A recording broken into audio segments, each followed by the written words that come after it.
When I was 19 years old, I, like most people that age, was lost. School hadn't taught me what I needed, the church didn't give me what I needed, and my parents hadn't taught me what I needed. And then somebody recommended to me this book, a 2,000-year-old journal written by one of the most powerful people on earth, the Emperor of Rome.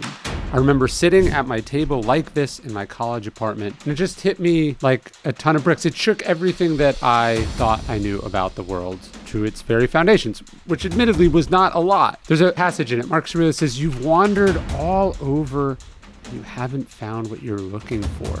What was he looking for? What was I looking for? What are we all looking for in our teens and in our 20s? We're looking for how to live, how to have a good life. And so that's what we're going to talk about in today's episode, what Stoicism can teach young people, especially young men, about how to live a good and honorable and virtuous life.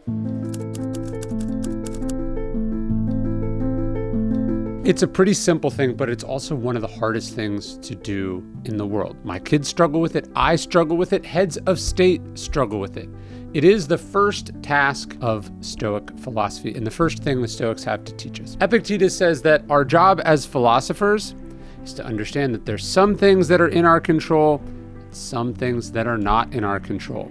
And basically, Stoic philosophy is centered around this idea. We don't control what happens, we control how we respond to what happens. We don't control what other people do, we control how we respond to other people. We don't control world events, we don't control the economy, we control how we respond to those things. We don't control circumstances, but we control what we make of our circumstances. That is Stoic philosophy. And I look back at this period of my life and I think I spent a lot of time focused on being upset by, worrying about things that are not in my control. And so this is really simple and important advice, and the earlier you pick it up in life is better. Focus not on what's happening, not what other people are doing, not what other people are saying, not what other people might do, none of that. Focus on what you're going to do. Focus on what you're going to do about it.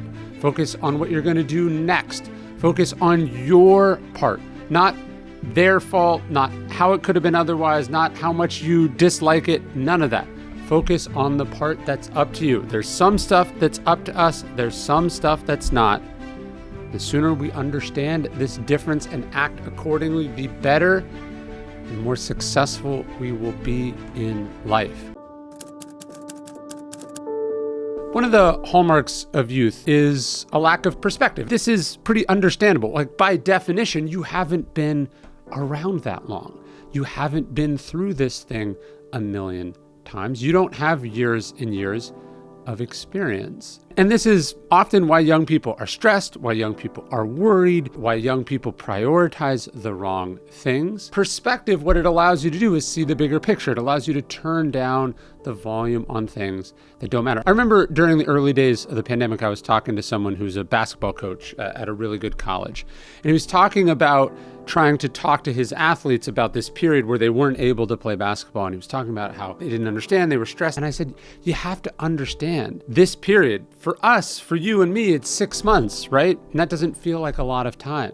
But for them, it's a significant percentage of their entire life. As you get older, by definition, your sense of small and big amounts of time, your sense of time itself, your perspective, it shifts because you have more experience. You've been through things before. You've been through things that have taken a long time. You get a sense of time that's better. And from this perspective, you're able to understand what's important and what's not. Marcus Aurelius has this great line in Meditations where he says, you don't have to turn this into something.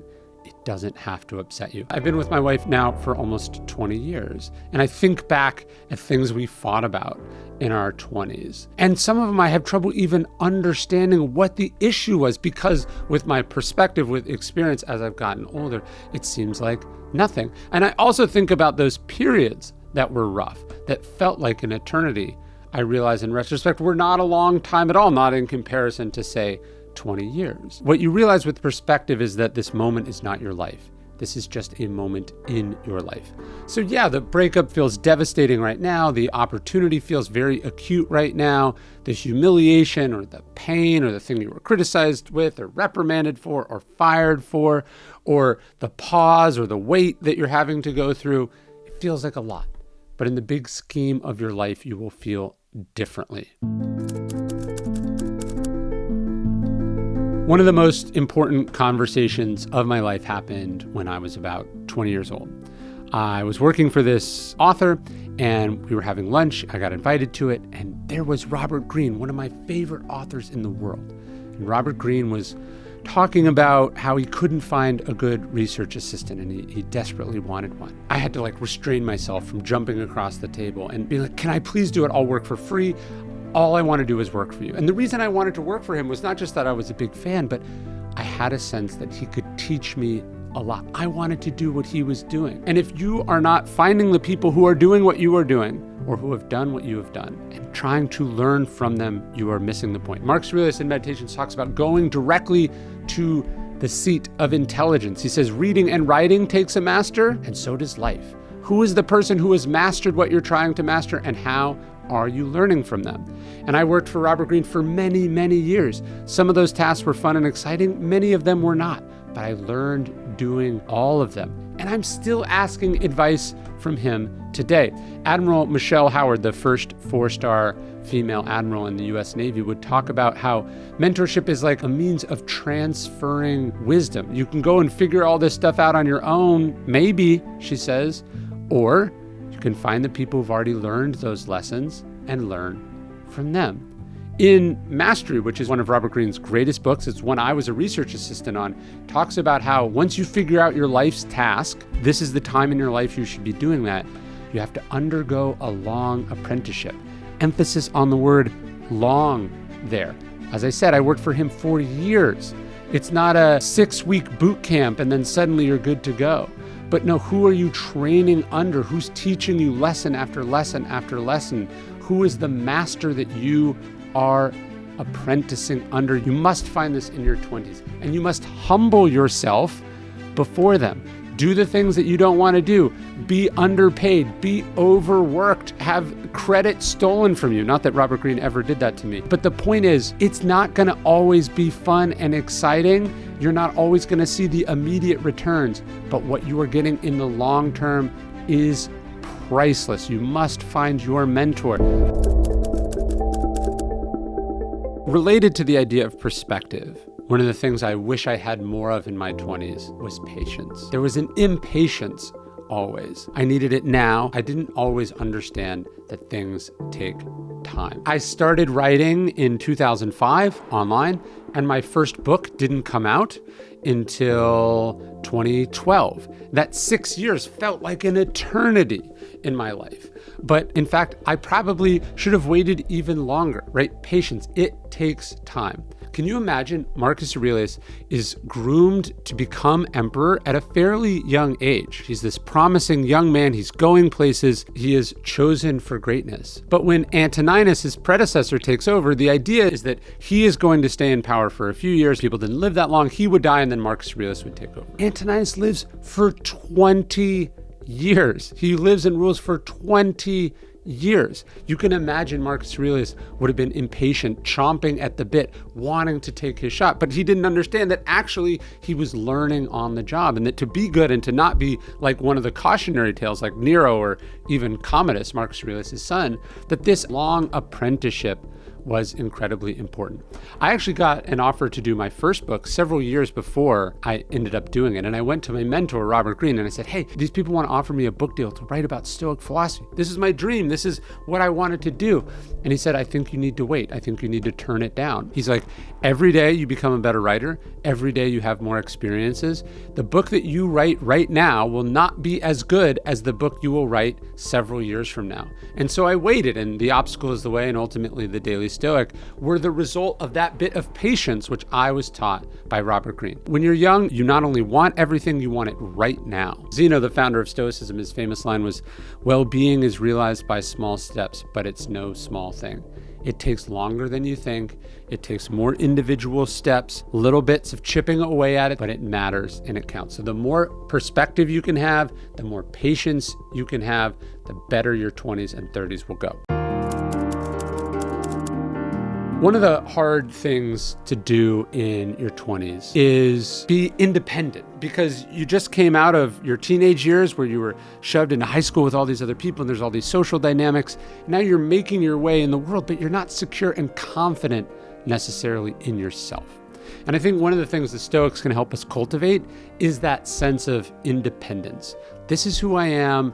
This is what I like. This is what I believe. And being okay being alone with that, not needing to conform. Like, we're all totally unique. Every single one of us has unique DNA, unique experiences. No one's ever existed like you before.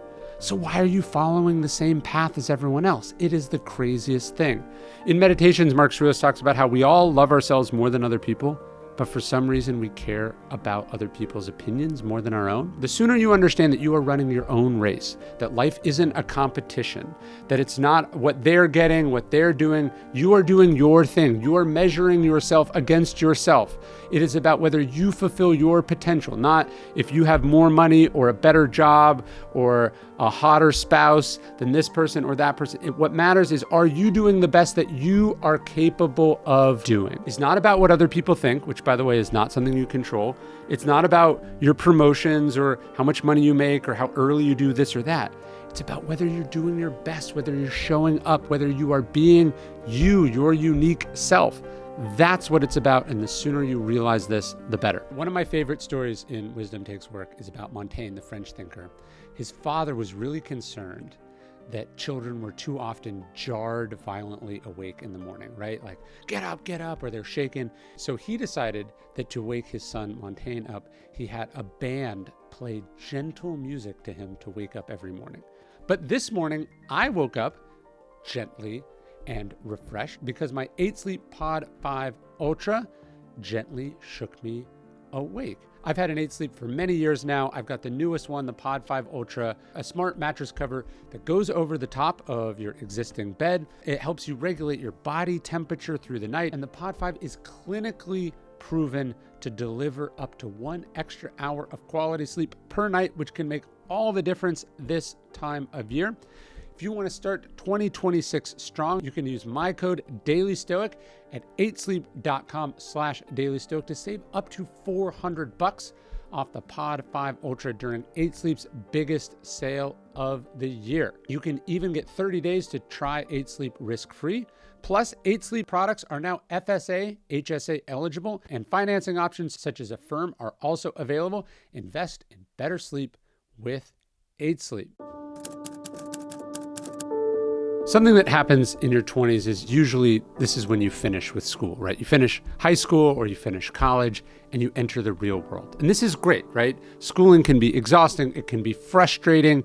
It's not nearly as exciting as going out and doing things in the real world. When I dropped out of college, that was what my mentor said to me. He's like, do you want to go back to school and read about people doing things, or do you want to go do them? And of course, you want to go do them, right? You want to make your mark in the world. But one of my favorite stories from Marcus Aurelius reminds us that education is not something that ever ends. There's a famous story, Marcus Aurelius, he's an old man and he's seen leaving the palace in Rome. His friend says, hey, Marcus, where are you going? And he says, I'm off to see Sextus the philosopher to learn that which I do not yet know. School is one thing, but I actually feel that my education began when I left school. My mentorships, trying things, and then most of all the reading that I did, all the subjects that I became fascinated with, that I wanted to get to the bottom of, emails that I sent, conferences that I went to, videos that I watched, documentaries that I watched, places that I traveled to. You become a student early in your life, but you must remain a student all of your life. That story about Marcus Aurelius is powerful because here you have one of the wisest, most successful men to ever live at the end of his life, still admitting that he has more to learn. That's the lesson. You have to stay a student in your 20s and beyond. As Epictetus reminds us, you cannot learn that which you think you already know. I want you to keep an open mind, to constantly seek out new information, new ideas, new opinions, new topics, things that you're bad at.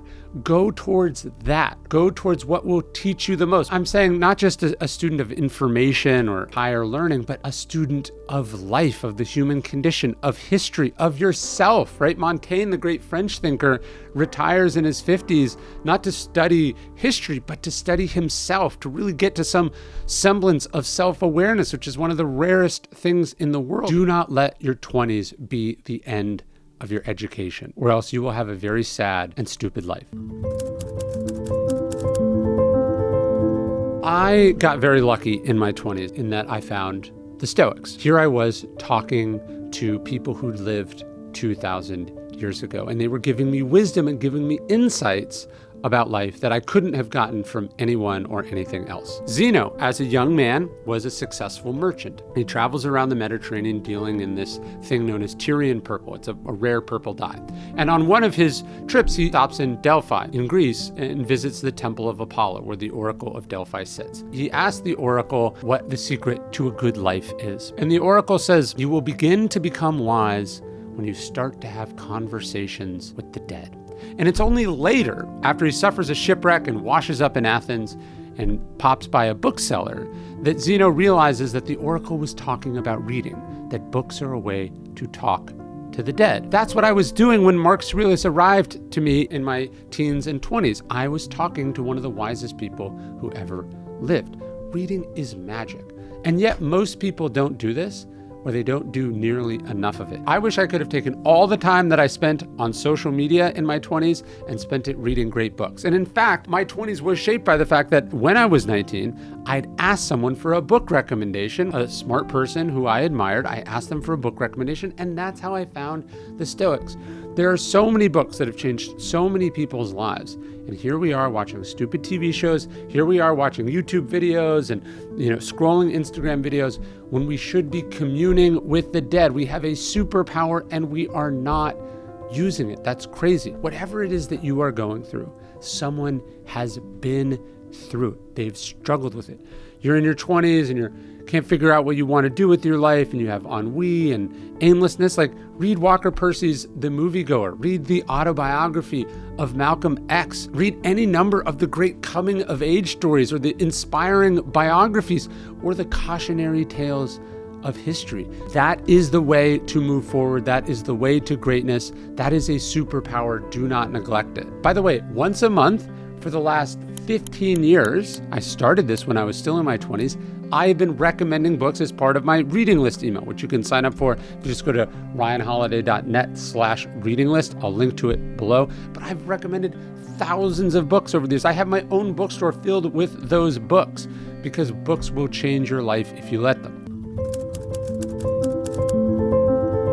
Look, if there's anything I look back and regret in my 20s, it was that my ambition, my desire to win, my desire to prove that I was smarter than other people, that it often made me inconsiderate. There's a narcissism to youth, I guess is what I'm saying. It's like the Hillel line. He says, if you are not for you, who will be? He says, but if you are only for you, who are you? And I think in my 20s, I figured out the first part of that, and I was a little late to figuring out the second part. There's actually a story that I was going to put in the Justice book that I cut out. It's about a young Jeff Bezos. He tells this story, I think, in a commencement address, but he was talking about how he was with his grandparents one day. He was trying to convince his grandmother to quit smoking, and he was making this argument. He was really good at math. He did some sort of calculation of her life expectancy, and he kept hammering the point until his grandmother burst into tears. And his grandfather took him aside and said, "Look, you're not wrong.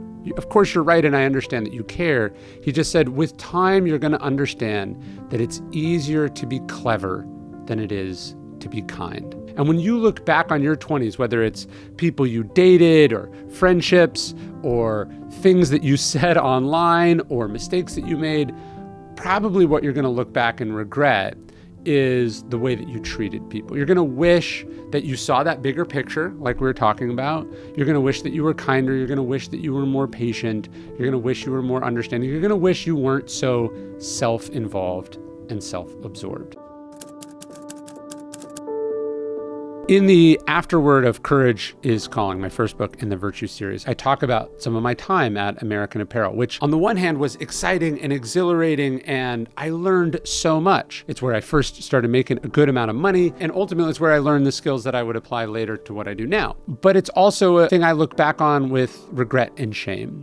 I tell this story in the book about being asked to do something that was not just probably illegal, but I think morally wrong, certainly morally dubious, to say the least. I didn't do it. I had the character or the sense of self to be like, hey, I don't want to do that. But I should have resigned in protest, or I should have spoken up much louder about it. And I didn't, because I didn't want to lose my job or make any enemies or whatever. It was only with time that the silliness of that became clear to me. You shouldn't want to keep a job that you could lose by standing up and doing and saying what you think is right. I interviewed Tyler Schultz a few years ago. He was the whistleblower who brought down Theranos, Elizabeth Holmes' ultimately fraudulent company. And he said one of the lessons that he learned is that you should never love your job so much that you're afraid to lose it or walk away from it. What you have to love, what the Stoics would say, the most important thing, the highest good is virtue, doing the right thing, your ethics, your sense of self, that no job, no status, no bit of access is more important than that. And the earlier you can cultivate this, the better. I think we all would like to end up as people of principle, people who are willing to sacrifice, people who are willing to stand up, people who are willing to take risks. We just tell ourselves we're going to do it when we're older, when we're more secure. But here's the thing, you won't. It's harder to do when you're older, especially if you have built the habit of not doing it. Do the hard, right things now, set the habit now, and your older self will be better for it. I'm very glad and proud that in my 20s, I started to go to therapy. I took advantage of the free therapy when I was in college. Then when I got my first health insurance for my first job, I started going again, and I still go to this day. Now is the time to work on your shit when you're still malleable, when you're still young, when you haven't compounded those mistakes or set them in as irrevocable habits yet. Talk to someone about it. Get a new perspective, like we were talking about, on your family of origin. Get your shit together. Work on your shit. Work on your traumas. Work on breaking the cycle. Get healthy. Get self-awareness. Get help. This is another really important thing. I think sometimes when we're young, we're just like, we'll tough it out. We'll white knuckle it. There's a great passage in Meditations where Marcus Aurelius says, we're soldiers storming a wall. If you've fallen and you have to ask a comrade for help, so what? Your friends want to help you. There are professionals who are available to help you. Don't suffer in silence. Don't suffer alone. Life shouldn't be torturous. Talk to someone about it. Get help. Work on yourself. It is never too early to do it. The passage that struck me so much when I was 20 years old that I typed it up and printed it out and hung it up on the wall of my college apartment was this chapter that opens Book 5 of Marcus Aurelius' Meditations. At dawn, when you have trouble getting out of bed, tell yourself, I have to go to work as a human being. Go do what you were born for. Or is this what you were created for, to huddle under the blankets and stay warm? But it's nicer here. And he says, so you were born to feel nice instead of doing things and experiencing them? We're put here. We don't know how long we're going to be here. We should not put anything off. We should get after it. But to me, the real lesson, what the Stoics have to teach young people and young men especially, is get your shit together. Yeah, it's fun to stay out late, to drink a lot, to eat what you shouldn't, to treat your body like a trash can, but that wears on you. Get serious. Get good habits. Get healthy. Take care of yourself. Get up early. Go to the gym. Eat well. Clean up your apartment, do the dishes, make your bed. All this basic stuff seems annoying. Isn't the whole point of being young and free that you don't have to take care of this stuff? To a certain degree, sure. But the sooner you can get your act together, you can be a responsible, contributing member of society. The more structure and routine you can have, the better. There's a famous Eisenhower quote, I think I use it in Ego is the Enemy. And he said, freedom is better defined as the opportunity for self-discipline. Discipline is a form of freedom. It is here at this point in your life that you must learn what self-discipline is. No one's going to make you. You don't have to, but you should. You will be better for it. There are some constraints there. There's some pain there, sure. But the freedom that it gives you in the long term, you will be better for that. One of my favorite things that Gary Vaynerchuk does is these videos where relatively young people will come up to him and they'll be adrift or confused, or they'll think they missed their moment. And he'll ask them how old they are. And this goes to the point about perspective. Most of the time they are still very young. And so his answer is always, you have time. You have so much time. A lot of us, even when we're in our 20s, are convinced that it's too late for us, that we messed up, that we made mistakes, that we can't do this or that. We already picked our path. We already went in this direction. We can't possibly do X, Y, or Z. And that's so dumb. This is something Seneca wants us to know. He says that it's not that life is short and we waste too much of it, he says, not living as we should, but living as we have begun. It is not too late to make changes. It is not too late to try new things. It is not too late to start over. It is not too late to change. And this pairs actually with a really important Stoic idea. And that is this idea of memento mori. Again, yes, life is short in the sense that we're all going to die and we shouldn't take our time for granted. And that's why we can't go, oh, it's too late for me. It's not. Now is now. This is your one shot. You got to do it. Don't put it off. Don't wait till tomorrow. Don't procrastinate. Don't delay. If there's something you're thinking about doing, if there's something you want to do, if there's something you want to try, if there's something you want to experience, now is the fucking time. In your 20s, this is the time. It's always the time, but this is definitely the time. Don't do it later. Do it now. The reason it's important to realize this is that, yes, you are young, but those 20 years that you spent, those 25 years that you spent, those 29 and a half years that you spent, whatever it is, however old you are, it's done and gone forever. So this present moment is what you have. The future is uncertain, but right now you can do those things, and now you should do it. Our youth goes by like this. So take advantage of it while you still can. The one thing that all fools have in common, Seneca says, is that they're always getting ready to start. Epictetus kicked around a similar question. He said, how much longer are you going to wait to demand the best of yourself? I don't think there's anyone that thinks they were everything they were capable of being last year. Maybe you haven't been who you're capable of being for a long time. And so here with 2026 staring us in the face, we have to ask ourselves a question. Who are we going to be? What are we going to do? How much longer are we going to wait? I think you should stop putting it off. I think you should do it now. I think you should join us in the Daily Stoic New Year, New You Challenge. Every year, I start off the year with 21 days of Stoic-inspired challenges, and I do it with thousands of Stoics all over the world, and I would love to have you be a part of that. Look, they're not easy things to do. They are called challenges for a reason. It is supposed to be hard. It's supposed to get you outside of your comfort zone. It's supposed to push you to do stuff you otherwise wouldn't do. That's what the Daily Stoic New Year, New You Challenge is all about. It's what we've been doing for the last 10 years. Every year we come up with 21 Stoic-inspired challenges, new ways of pushing you to be the person you were meant to be. It's a challenge for me and the Daily Stoic team every day. There's a community, there's accountability, there's a whole bunch of awesome stuff. I think you'd be better off for doing it. I know I get better for doing it myself. You can sign up right now at dailystoic.com/challenge. It starts on January 1st. So don't put it off, don't wait, don't do it later, do it now.